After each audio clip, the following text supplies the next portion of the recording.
Okay, so hello everyone. Welcome to our new lesson for today. And in this session, we're going to explore organization and anatomy of the human nervous system. So here is our target.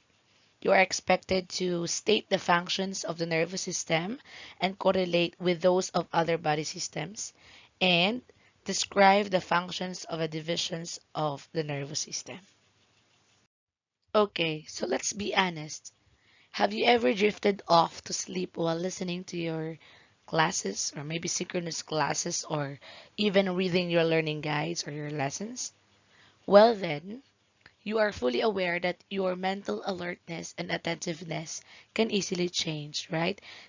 So, diyang, hindi talaga ganun kahaba yung ating attention.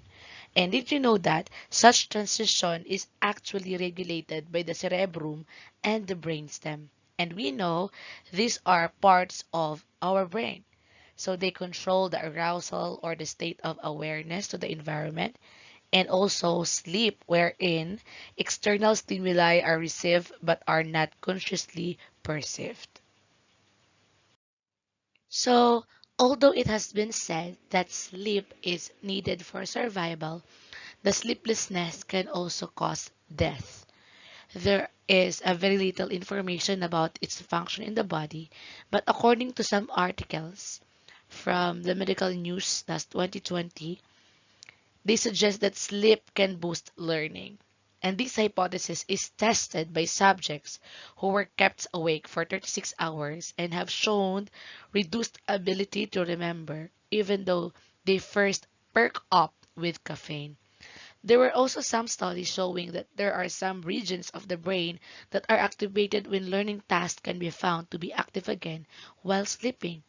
Briefly, sleep deprivation can harm your mental and physical health, your performance at school, and even your quality of life. It has a salient effect in a number of brain functions, including how neurons communicate with each other. So, now we are aware how important sleep is. So before proceeding to this lesson, let's make sure that you have enough sleep, okay? And I really wish that every night ay meron kayong enough sleep and you prepared yourself to learn about what is this nervous system and its division that works together. We are very much aware that nervous systems serve as the control and communicating system of the body. Remember, it has three broad functions. These are first, detecting stimuli, second, interpreting them, and third, initiating appropriate responses. So remember, class, that the nervous system is divided into two components, namely the central nervous system comprising the brain and the spinal cord as shown here, yung blue color na yan, while the nerves and ganglia form the peripheral nervous system or the PNS that shows a purple color here sa ating graphic. Okay, so let us explore first the central nervous system or the so-called CNS. And it composed, as what I said, the brain and the spinal cords. Their functions are tightly coordinated. The brain is responsible for the integration, while the spinal cord transmits messages to and from the brain and control spinal reflexes. So remember, class, that the CNS or the central nervous system composed the brain and the spinal cord. Okay? So the brain is located in the cranium. It is responsible for our intellectual functions, our emotions, and most of our movement commands. It governs our vital functions in conjunction with the endocrine system. While, of course, cranial nerves emerge from the brain and mainly innervate the neck and head. While the spinal cord is located in the spinal column and it transmits information between the spinal nerves and the brain. It is also responsible for certain reflex movements, and we're going to explore that later on. All right, so in this figure, you can see here that It shows the part of our uh, brain and itself our head. So, syempre, alam natin, yung outside yan ay skin, and after or beneath the skin is the bone, and then the different parts of our brain. So much for that. Let's move on. All right, so let's explore the peripheral nervous system. And did you know that the peripheral nervous system plays an important or the significant role in regulating the movement and the internal environment of the organism? It is composed of all the nerves and sensory receptors outside the CNS, or of course the central nervous system.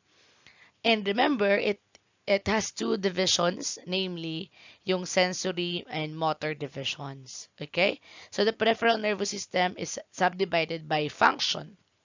Your sensory system detects stimuli from parts of the body. For example, halimbawa yung nakadama tayo ng isang temperature or mainit or malamig or when you touch something. Ayan.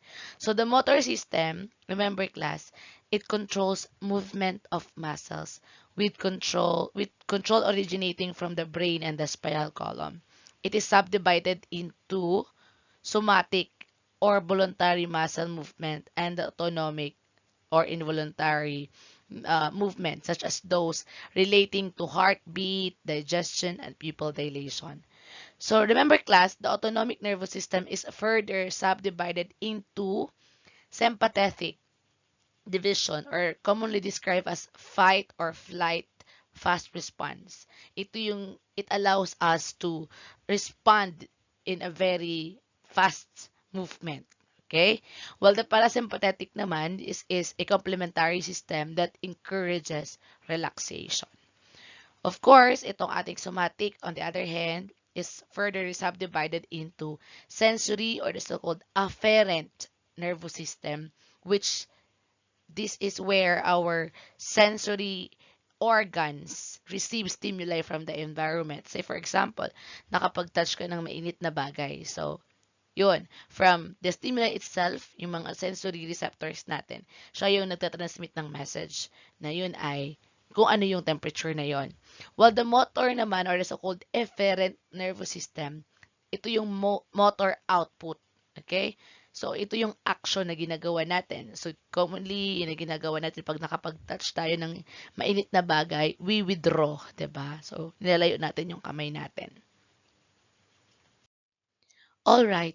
So here in this figure, this is the summary of information processes. Paano nga ba ano nga ba yung mga process na involve, okay? So ito yung summary lang ng kung paano yung mga process on how we interpret and how we act on a certain circumstances. So syempre, from the sensory input or yung ating mga sensor, like for example dito sa figure ay ang eyes, meron tayong nakita, and then it will integrate and it will be processed in the brain, and then motor output. Okay? So, remember class, yung integration happens in the central nervous system, while the sensory input and the motor output is responsible, or the peripheral nervous system yung gumagalaw doon. So, halimbawa pag nakita natin na halimbawa may nakita tayo sa certain circumstances or phenomena, usually ang motor output na ito yung mga action na ginagawa natin. That's it. So, let's move on. Okay, so let us take a look in this example. Ayan. So, alam natin sa ating skin, meron diyang mga sensory receptors at yun yung magsisend ng signal from or to our sensory neuron na, say for example, nakapag-touch tayo ng mainit. Ayan.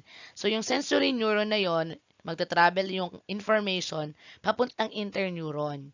And usually, itong interneuron natin ay located sa ating spinal cord. So, after nun, na matransmit ang information from the sensory neuron, and ang gagawin ng interneuron, papasa niya yung signal sa ating mga motor neuron. As we know, yung motor neuron, this is responsible for the action. Kung ano nga ba yung gagawin ng ating katawan, ng ating responses sa stimuli. So, syempre, pag nakadama tayo ng mainit na yon, ang reaction talaga ng katawan natin is to withdraw. Itaas yung kamay pag nakapag-touch tayo ng something painful, 'di ba? So, after nun, nataas natin yung kamay natin, doon pa lang mapaprocess ng brain natin na yun ay mainit. So, kaya nga very important itong mga ganitong reflex para naman hindi maapektuhan ng mas malala ang ating katawan. Okay, so that's it. Remember class, these are usually the three processes from the sensory neuron up to the interneuron. Nagkakaroon na integration yan and then ipapasa yung information sa motor neuron para makapag-create ng action. Alright, so let us explore the sensory divisions. Diba? Alam natin, ito yung afferent division.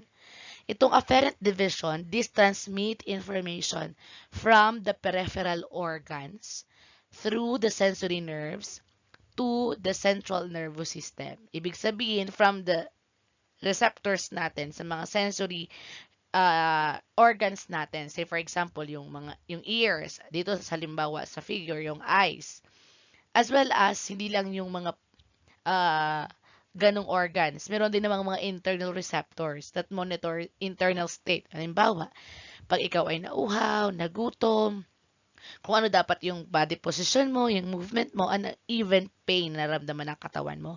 So, ang nagpa-process nun ay ang ating afferent division. Okay? The sensory nerves arise from the sensory receptors to carry messages to the central nervous system para i-process. Ayan, yung nakita nyo ngayon, yung blue na yan, up to the integration sa ating brain.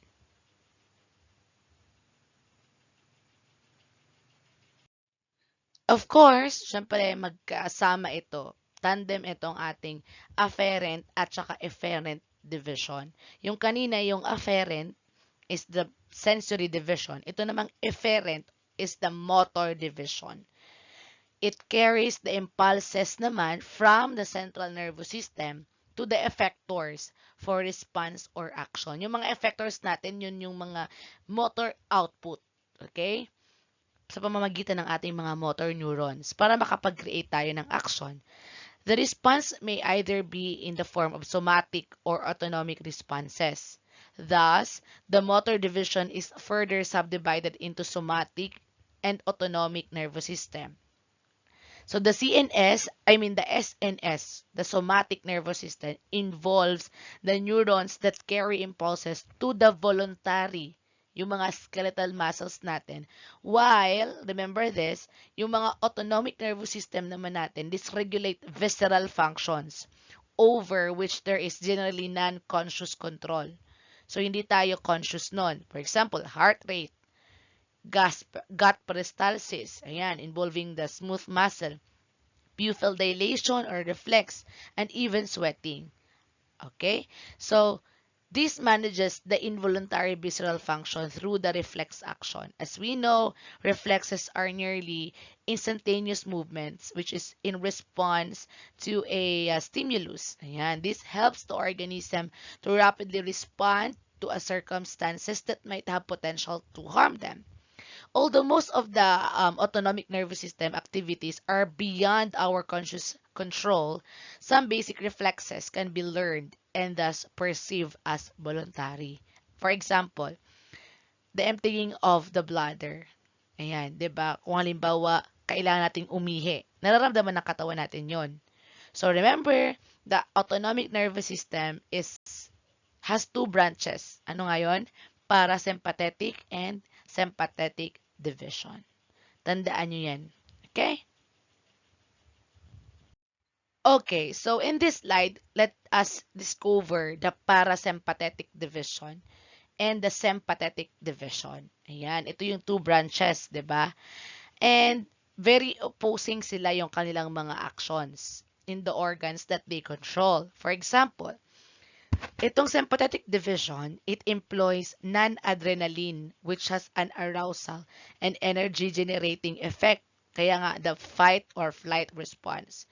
For example, of which include the fast beating of the heart and the conversion of glycogen to glucose by the liver. So the neurotransmitter non-adrenaline enters the bloodstream and it is deactivated slowly. So yung the nerves at the parasympathetic division releases acetylcholine. Alam natin itong acetylcholine is responsible for its calming effect that causes the return of the effector to its self-maintenance functions. Thus, it is called the rest and digest reaction. Example nito, halimbawa yung decrease in heart rate and increase in glycogen production. So yung acetylcholine, alam natin ito ay neurotransmitter. It is a type of neurotransmitter that is rapidly deactivated as the synapse, yung mga synapses, and its effects are localized and short-lived. Hence, between the parasympathetic and sympathetic division, stimulations coming from the sympathetic nervous systems are widespread and have long-lasting effects. Ayan. So, as it illustrates here, dito sa ating figure, yung structure and functions of the autonomic nervous system, as well as, of course, yung parasympathetic and sympathetic division. Nakita nyo naman ngayon na ito yung mga actions sa mga target organ. Okay? Kung halimbawa nag-constrict yung pupil mo, yun ay ang trabaho yun ng mga parasympathetic division. Pag nag-dilate naman ng pupil mo, sympathetic. Halimbawa naman, nag-stimulate ng salivary gland, mag-secrete. Then, ang nag-inhibit naman nun ay ang parasympathetic. Very opposed sila. Ayan, and so on and so forth. Ayan, basahin nyo lang ito. And, ayan, just always remember itong parasympathetic natin. This is responsible for the rest and digest. Okay?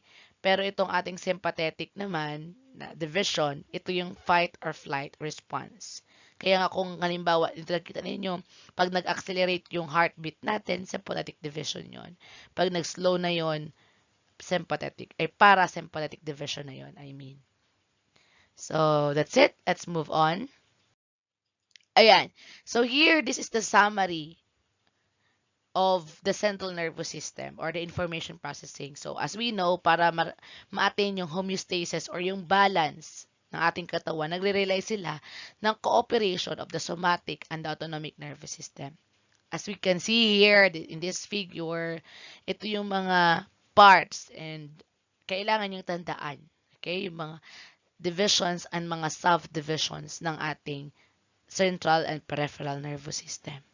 And please take this down para naman maging aware kayo.